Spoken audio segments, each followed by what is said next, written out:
Hacemos mesa central acá en Tele 13 Radio, en el estudio del subsecretario del Interior, Juan Francisco Gali, para que hablemos del norte, del sur, hablemos de la seguridad y hablemos de...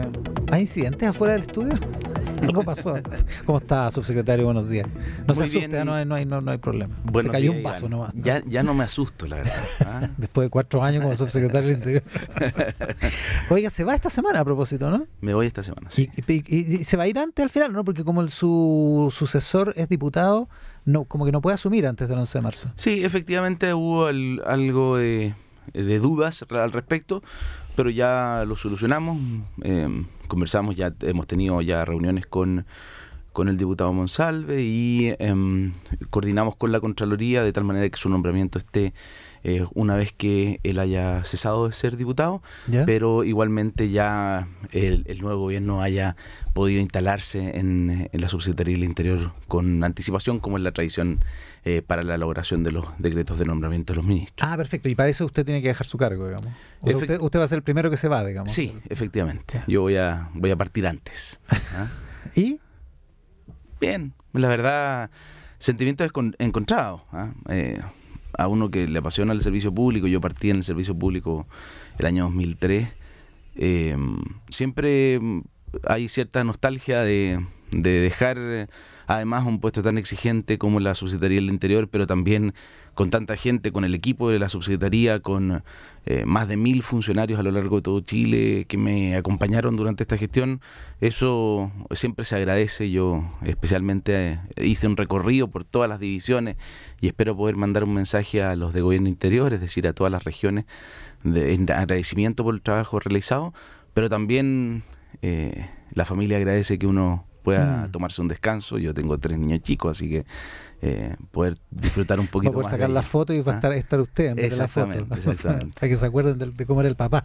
Oiga, se van esta semana, termina el gobierno, pero se siguen haciendo cosas, entre otras esta zanja en Colchane. ¿De qué se trata? ¿Cómo va a funcionar eso? ¿En cuánto tiempo queda lista esa?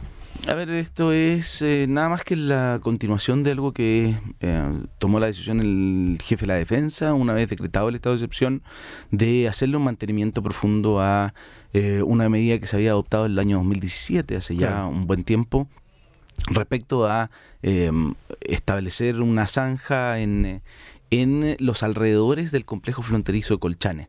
Si uno conoce el territorio, Iván, nuestra frontera es especialmente difícil, pero por lo mismo, la concentración del flujo transfronterizo, especialmente por paso no habilitado clandestino, no solo de personas, sino que esto ya se había detectado hace un buen rato. Acuérdate que el año 2010, el primer gobierno del presidente Sebastián Piñera parte con el Plan Frontera Norte, justamente para evitar el tránsito transfronterizo de mercancías, de droga. Hay ahí también algún flujo de vehículos que son contrabandeados, y para eso se construyó esta zanja. Y ahora lo que se está haciendo mantenimiento para que la zanja sea realmente un obstáculo para porque le van poniendo cosas para hacerla menos, o para pasarla. Exactamente, digamos, ¿no? Y no solo eso, Iván, también el invierno altiplánico genera... Hace lo suyo. Exactamente, y naturalmente el agua corre por la zanja y se empieza a acumular sedimento y termina por eliminarse. En algunas partes casi que era imperceptible la zanja en este lugar. Entonces se hace esa mantención. Se hace esa mantención y lo que se detectó es que había un espacio de 300 metros en que se podía hacer una prolongación de esta zanja, y por lo tanto lo que se tomó la decisión es que, dado que estaban haciendo el mantenimiento, se iba a prolongar la zanja. Yo creo que es una medida necesaria para poder forzar el tránsito transfronterizo regular e impedir el tránsito de vehículos por esa parte, y también para hacer más difícil a los traficantes de migrantes poder extorsionar muchas veces a ciudadanos extranjeros que deseen ingresar a nuestro país, y por eso el llamado siempre ha sido del gobierno de que hagan ingreso regular. Claro, no es solo un problema de ingreso irregular, sino también de mafia. Así es. Oiga, igual una pequeña sonrisa se debe haber esbozado en la cara de José Antonio Castro, ¿no? Con la noticia de la zanja. Digo, porque lo criticaron harto por proponer la zanja. Era otra la que proponía él, eso sí. Sí, la verdad, Iván, yo lo que veo es que aquí no nos podemos enamorar de los instrumentos. Cuando uno ve Melilla hace un par de días, ¿no es cierto?, en que hay un cerco de más de 6 metros en la frontera española hacia África. Hacia Marruecos, claro. Exactamente. Y además está el mar Mediterráneo entre medio. Y aún así... En 2 horas habían pasado 1.500 personas. 2.000 personas habían pasado por ahí con serios incidentes con la policía española. Entonces, al final, esta es una medida más. Lo que falta, Iván, al revés, es ponernos de acuerdo. Más que en las medidas concretas, que más bien es una medida de gestión, lo que nos falta ponernos de acuerdo es que todos apuntemos hacia el mismo lado, en que hay que dar una señal muy clara en que aquellas personas que deseen ingresar a nuestro país, que deseen ingresar para buscar oportunidades o porque en sus países, como Venezuela, el sueldo anuncian con bombo el aumento del sueldo mínimo a $28. $28, Iván. Cuando entonces eso es incontrarrestable, pero esa es una migración económica, por lo tanto, y la migración económica debe ser regular y debe ser por paso habilitado y debe serlo de tal manera que nosotros conozcamos, el Estado de Chile conozca quiénes son las personas que están solicitando ingresar a nuestro país, y aquellas personas que ingresen clandestinamente o lo hagan por paso no habilitado, bueno, deben estar sujetas a sanciones migratorias.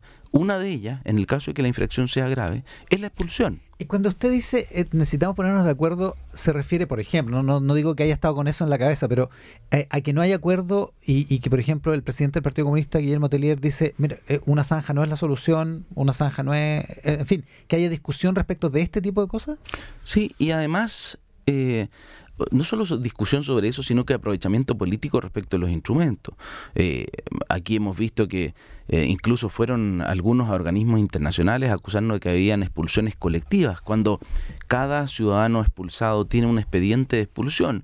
Podrán haber casos en que, por ejemplo, no se conoció del antecedente de que esa persona tenía un hijo en Chile y que por lo tanto se tuvo que interrumpir la expulsión porque había un caso de reunificación familiar. Pero tenemos que ponernos de acuerdo en que si a Chile se ingresa por la ventana, no puede quedar impune, porque si no, ¿cuál es el incentivo para entrar por la puerta? Ya, y ese principio usted dice no es compartido por todos. No es claro porque... ¿El nuevo gobierno tiene ese principio? ¿Lo cree? Mira, más que... Yo espero que sí. Yo espero que sí. Tanto es así que acuérdate que el programa de gobierno planteado por el gobierno entrante en distintas etapas de la campaña varió. Sí, fue cambiando. Y creo que el último va justamente en ese sentido. Ahora, hay gente que piensa que emigrar es un derecho y que esto tiene que regularse por la vía del derecho, no por la vía de ejercer un derecho y no por la vía de la represión, digamos. Está bien, pero es que entonces tengamos esa discusión política, entonces abolamos la frontera, entonces no invirtamos en resguardo de frontera y digámosles con total sinceridad a los residentes de Tarapacá, a los residentes de Arica y Parinacota, que esa es la definición política. Yo creo que es una definición errónea y además no tomada en ningún país del mundo. Porque, Iván, si no existirían esos cercos entre España y Marruecos. Si no existirían fronteras entre los países del mundo. Tanto es así que los países que más han avanzado, más que abolir fronteras, lo que han hecho es firmar tratados internacionales para que haya libre tránsito entre los países. Eso fue lo que hizo la Unión Europea. Claro. ¿No es cierto? Pero cosa muy distinta es simplemente de definir en términos genéricos, y quizás ese es el mal que estamos viendo también en otros aspectos, definir principios globales de buenas intenciones, pero después cuando hay que concretarlo, no hacernos cargo de los costos que tienen en los territorios y en las personas esas decisiones globales y ambiguas. Ahora, como balance en materia de seguridad, en materia de orden, el tema migratorio que provoca el estado de emergencia en el norte y el tema de la violencia mapuche y de la violencia terrorista, en particular en el sur, que también provoca un estado de emergencia, probablemente queden como las grandes deudas de este gobierno, ¿no? A ver, yo te diría en la mirada migratoria, ahí hay que mirar con un poquito más de largo aliento. ¿Por qué? Porque mírate la encuesta que hizo el Banco Mundial con el Servicio de Migraciones y la Universidad Católica. Más del 70% de los ingresos de la migración en Chile fueron el año 2017 y 2018, no el año 2020 y 2021. Por lo tanto, pasamos gracias a que controlamos el flujo migratorio, como consecuencia, por ejemplo, de haber establecido un visto consular, es decir, que las personas que venían de turistas ya no pudieran venir de turistas sin declarar exactamente a qué venían, tanto de Haití como de Venezuela. El año 2018 es la primera, el año 2019 en caso de Venezuela, pero tuvimos una contingencia que era difícil de prever, Iván.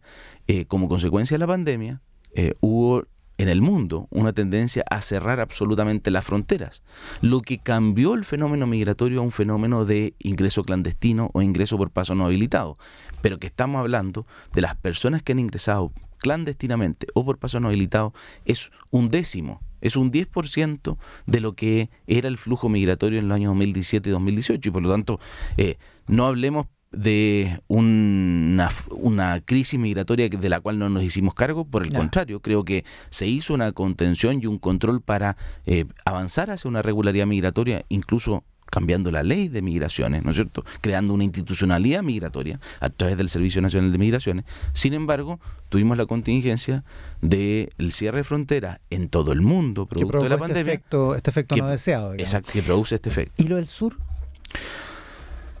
En la Araucanía sí, ahí yo creo que hay que hacer un balance más mixto, pero también como consecuencia de lo que ocurrió hay que mirar hacia atrás. Nosotros iniciamos el gobierno con una agenda muy potente de diálogo, para poder avanzar en las causas de fondo y no solo estar mitigando los efectos, que es lo que hacemos generalmente en distintos ámbitos. Apuntamos hacia las causas. Eso se vio interrumpido lamentablemente por el caso de Camilo Catrillanca. Se polarizó, se generó además un gran problema, y además tenemos quizás un fenómeno latente de deslegitimación del uso de la fuerza por parte del Estado. Esto lo hemos conversado aquí, Iván, y por lo tanto es mucho más difícil la posibilidad de controlar hechos de violencia como los que se ven en la Araucanía. O sea, que un grupo como Huaychano Camapu esté actuando de la manera en que está actuando, reivindicando atentados a propiedades, ¿se explica porque el Estado no tiene la fuerza suficiente o no hay consenso alrededor de la fuerza del Estado, del uso de la fuerza del Estado? Yo creo que algo en que hemos sido ambiguos y nosotros hemos impulsado con mucha fuerza. Creo que como sociedad hemos sido ambiguos. La demanda del pueblo mapuche ¿implica la tolerancia a hechos como estos? Nosotros creemos que no. La violencia nunca es un camino para una demanda legítima, y por lo tanto hay que separar las cosas.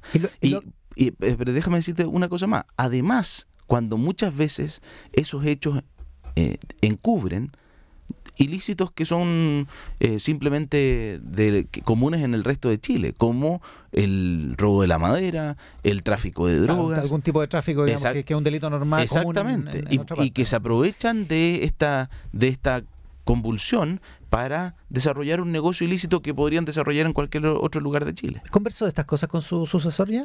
Hemos conversado, sí. Sí, además, el diputado Monsalve es diputado por la provincia de Arauco, entonces particularmente... O sea, entiende bien el asunto. Él entiende muy bien el asunto, y yo, la verdad es que en las primeras conversaciones que hemos tenido, vamos a seguir esta semana en una conversación profunda. Le hemos traspasado cuáles son los desafíos que nosotros consideramos que existen, cuáles son las dificultades, cuáles han sido las medidas que se han implementado, cuáles han resultado mejor, cuáles han resultado peor, por qué el estado de excepción nosotros consideramos que es un apoyo, y además cuáles son las medidas que habría que tomar en caso de que no se siga con el estado de excepción, como han sido algunos de los anuncios que han hecho las autoridades entrantes. Y todo eso, la verdad es que yo he tratado de ser lo más transparente en cuanto a las lecciones aprendidas, tanto de errores como de aciertos en el pasado. Ahora, una de las teorías que circula es que se hacen todos estos atentados precisamente para, entre comillas, deslegitimar el estado de excepción, para dar cuenta de que el estado de excepción no sirve realmente, que por lo tanto da lo mismo si existe o no. ¿Usted cree en esa teoría? ¿Que esa puede ser una actitud de estos grupos precisamente porque el estado de excepción les impide hacer una parte de sus acciones? Puede ser, La verdad es que además ahí hay que entender la complejidad de que estos grupos no es un solo grupo, Iván, y no es un solo territorio.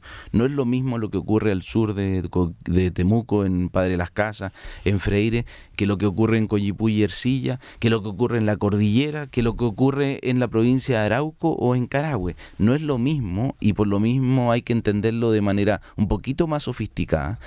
Sí creo que hay algunos que quieren deslegitimar el estado de excepción como si fuera inocuo. Creo que probablemente lo que habría que hacer ahí es preguntarle a los residentes, a quienes viven día a día en la región de la Araucanía y en la provincia de Arauco, si es que la presencia de las fuerzas militares en apoyo de las fuerzas policiales han significado una mayor tranquilidad para ellos, para poder desarrollar sus vidas con algo más de normalidad. Oiga, y esta extensión que se ve hoy en la Cámara, ¿no? Una extensión Así es. que pasa del 11 de marzo, pasa hasta el 26, si no me equivoco, ¿no? Sí. Esa extensión, a lo mejor esto ya se discutió la semana pasada, yo me lo perdí, digamos, pero ¿eso fue hablado con el nuevo gobierno? Porque ya es el periodo del nuevo gobierno, digamos.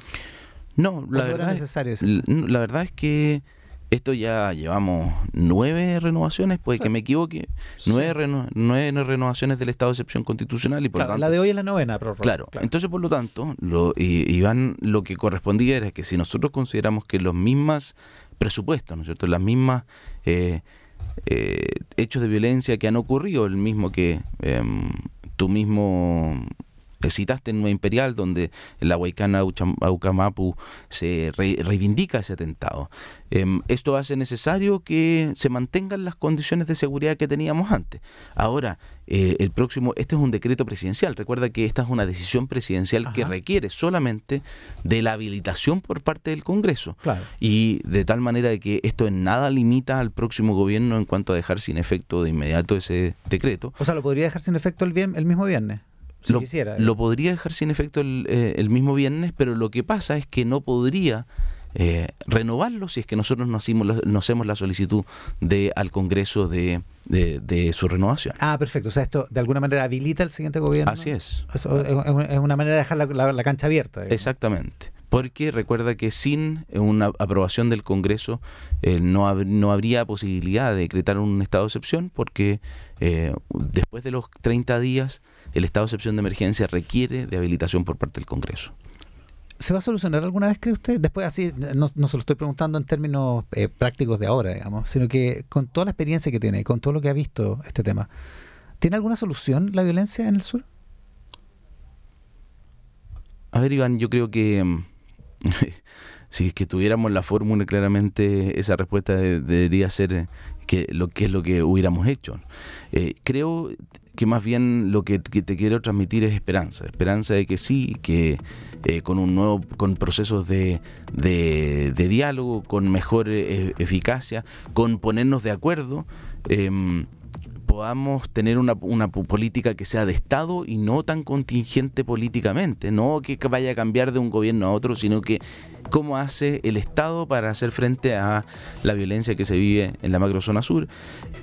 Yo en ese sentido tengo esperanza, pero lo que uno ve es que mientras hayan algunos que validen la violencia como método de acción política, y eso lo hemos visto en el último tiempo, se hace muchísimo más difícil. Y mientras creamos que carabineros y las fuerzas policiales van a poder seguir desgastándose, ¿no es cierto?, en contener esta violencia y no apuntar a las causas más profundas que ella tiene, con la fuerza que eso requiere, porque déjame decirte algo, aquí puede haber un proceso de diálogo que se puede abrir, perfecto, pero igual van a haber grupos, particularmente aquellos dedicados al narcotráfico, al robo de la madera, aquellos que roban vehículos o que tienen control territorial para desarrollar ilícitos.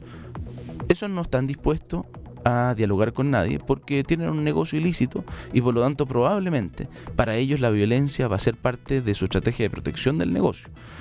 Y en ese sentido creo que el gobierno entrante va a tener un desafío en que esta violencia simplemente no va a cesar solamente por el diálogo, sino que van a tener que también tener medidas de fuerza legítima del Estado para contener aquellos negocios ilícitos que se están aprovechando de este ambiente de violencia. ¿Y ve esa voluntad en el siguiente gobierno? ¿La voluntad de aplicar esas herramientas? Mire, yo creo que ahí sí hay sentido, en el Ministerio del Interior al menos, hay un sentido de Estado. Cuando se conoce la experiencia que se ha tenido en los últimos años, uno se da cuenta rápidamente de que es necesario, ¿no es cierto?, que el Estado, cuando tenga que imponer y darle eficacia al derecho, tiene que hacerlo, y tiene que hacerlo con la fuerza legítima del Estado. El subsecretario del Interior, Juan Francisco Gali, esta mañana en Mesa Central. Subsecretario, muchísimas gracias por la gentileza. Gracias a ti, Iván. Buenos días. La pausa, estamos de vuelta.